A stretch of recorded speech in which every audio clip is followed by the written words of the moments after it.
Thank you, everybody, for coming to the Aaron Torres Podcast YouTube page. If you could do me a quick favor, see that little subscribe button at the bottom of your screen? Go ahead, click that subscribe button.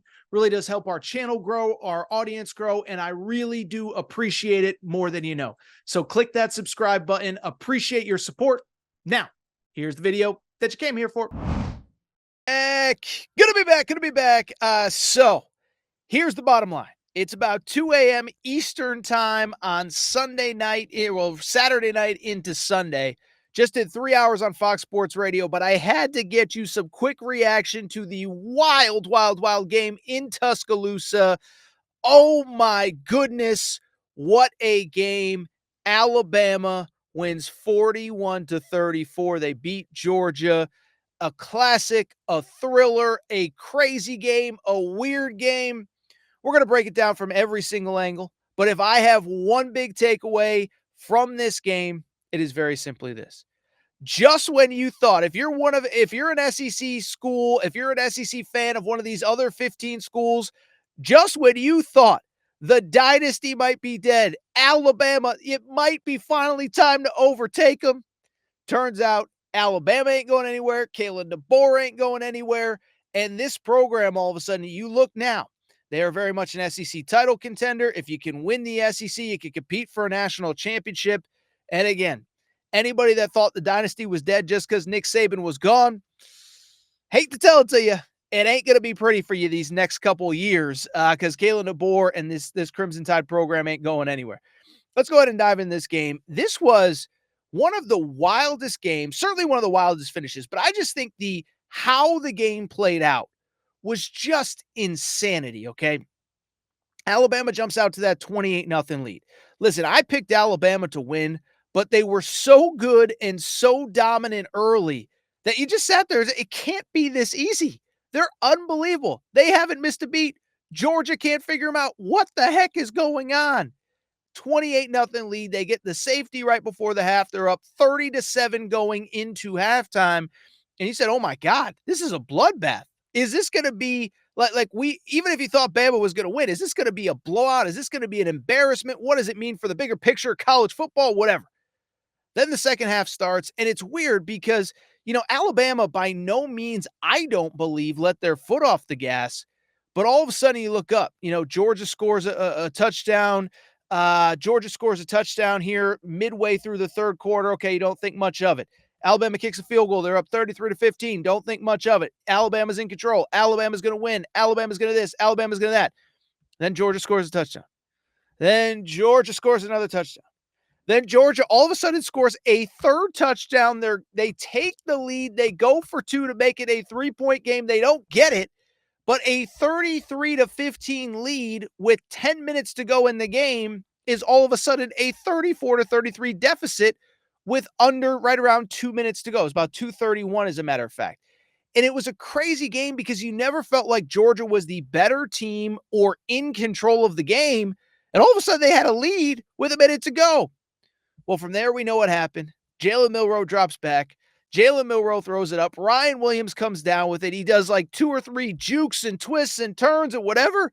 Boom. One play, 75 yards, touchdown. Alabama takes the lead.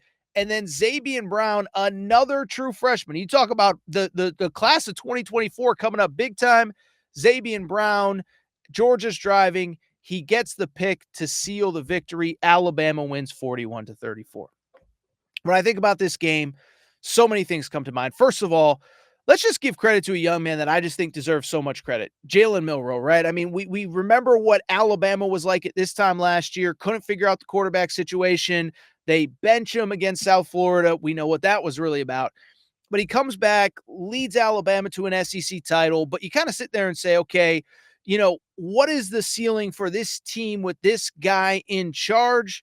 Well, all he did was get better this offseason, and I think he has gotten another level of confidence with Kalen DeBoer. Credit to DeBoer, and we're going to talk about DeBoer in a minute. But he has found a way to still utilize Jalen Milroe's running ability, and has certainly improved his passing ability. Jalen Milroe in this game, I don't think people realize, 27 of 33 passing 2 touchdowns. That's 74 yards passing. So even if you take out that Ryan Williams play to seal the victory or to go ahead late in the game, Jalen Milroe was about 300 yards passing in this game. On top of that, cool 117 yards rushing for Jalen Milroe. So listen, it's early to talk Heisman. Travis Hunter's in the mix. There's a couple other guys, but Jalen Milroe is an improved quarterback, and it was wild early in the game to see a game featuring the Georgia defense, some of the best athletes in college football. They just had absolutely no answers for this guy at all.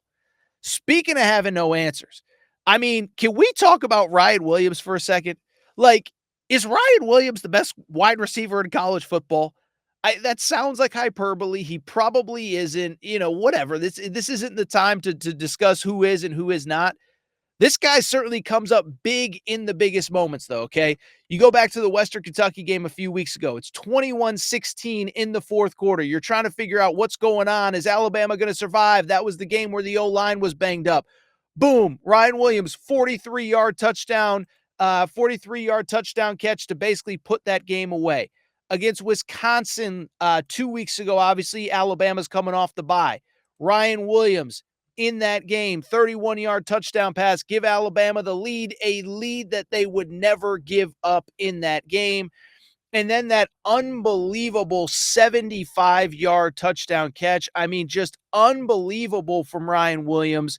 And again, I know it's cliche, but the youngest player in college football, 17 years old, probably should still be in high school. How about this? 6 catches, 177 yards, 1 touchdown. And oh, by the way, this kid has played now 4 college games. He has scored at least 1 touchdown in every single one of them. 5 touchdowns in 4 games for a 17-year-old wide receiver. He is unbelievable. Beyond that, let me say this. The Alabama defense, listen, statistically, it's not going to show up. And certainly you could be better. You give up 34 points, you give up over 500 yards of total offense. But I go back to what I said a minute ago about this team. There was never a moment where you felt like Georgia was in control of this game. And I think we got to give credit to this Alabama defense, okay? Georgia finishes the game with 80 yards rushing, about 3 yards per carry. Carson Beck, listen, he throws for over 400 yards. I don't want to undersell what he did. Carson Beck also had 3 interceptions, and he was 27 of 50 passing, okay? Alabama had this guy on its heels all game. By the way, it was funny. I got old takes exposed, but I kind of old takes exposed them because I tweeted something negative about Carson Beck. Old takes exposed tried to come back at me later in the game, and I'm like, Carson Beck stinks. 3 interceptions, 27 of 50 passing. He wasn't very good. Now, I haven't seen number 1 overall potential. I don't really get the hype, but part of it was about Alabama's defense. To their credit, kept him on his heels all game long. The run game was non-existent.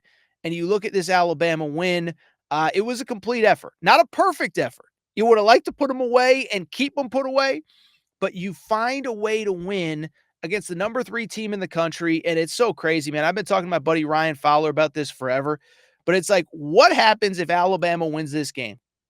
After all the talk in the offseason, after all the questions about how good is this team and what do you do without Jalen Milroe, or what do you do without Nick Saban and blah, blah, blah. Well, as it turns out, this program is just fine. In terms of the particulars, a couple things stand out. Is one, this has to be the craziest stat in college football. Like, Kirby Smart just has an Alabama problem at this point. Kirby Smart's got to figure out a way to get Alabama out of the SEC because this stat blows me away. Since 2021, Georgia has played 51 games now. Since the start of the 2021 season, they have played 51 games. They are 48-3 in those 51 games, 1-3 against Bama. So let's do some quick math. They've played 51 games, 47 of them against teams not named Alabama since the start of the 2021 season. They are 47-0 in those games and 1-3 against Bama.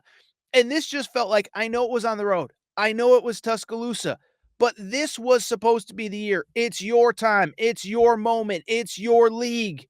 And instead, same as it's always been, you just don't have that answer for Bama. It is unbelievable that Georgia can't figure out Bama.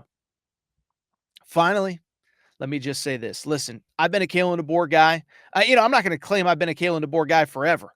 But I mean, Kalen DeBoer, all offseason, oh my goodness, Alabama dynasty's dead, da-da-da-da-da, this and that. It's like, no, Alabama's awesome. Kalen DeBoer's awesome. And what I said all offseason, I said, people say, oh, you know what? Well, he doesn't have Michael Penix. It's like, no disrespect. Look at what Michael Penix was the year or two before he got to Kalen DeBoer. He was great with Kalen DeBoer at Indiana as his OC. Then Kalen DeBoer leaves for Fresno. Michael Penix falls off, goes to Washington, and his career blows up. And so what I've said about Kalen DeBoer, I don't even know if there's a better quarterback developer. I mean, he's in the short conversation with Lincoln Riley, with, Steve Sarkisian, whoever. But what I think is more impressive, Kalen DeBoer just finds ways to win games, puts together game plans to expose the other team's weakness. We talk about it all the time. Go back to that Texas game in the college football playoff. Oh my God, Texas is so big up front. How's Washington going to figure it out? They figured it out, short passes, basically didn't have a run game. They just used the short passing game as their run game. Find a way to beat Texas. Penix hits a few shots over the top. But this game, it was Jalen Milroe's legs early. It was Jalen Milroe's arm late. But DeBoer finds a way to win. And now Alabama's in the driver's seat. By the way, Kalen DeBoer in his career, 108-12 as a head coach. Are we serious with that number? 108-12.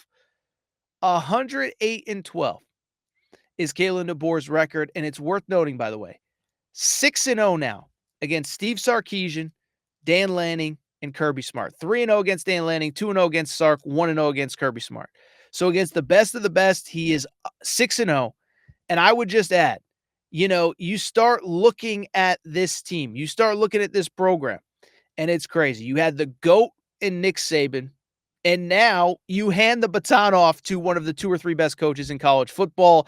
I'm not going to do it, Bama fans. I'm not going to put him ahead of other guys that have won national championships, but goodness gracious, this guy is good. Alabama fans, you got the win. You deserve it.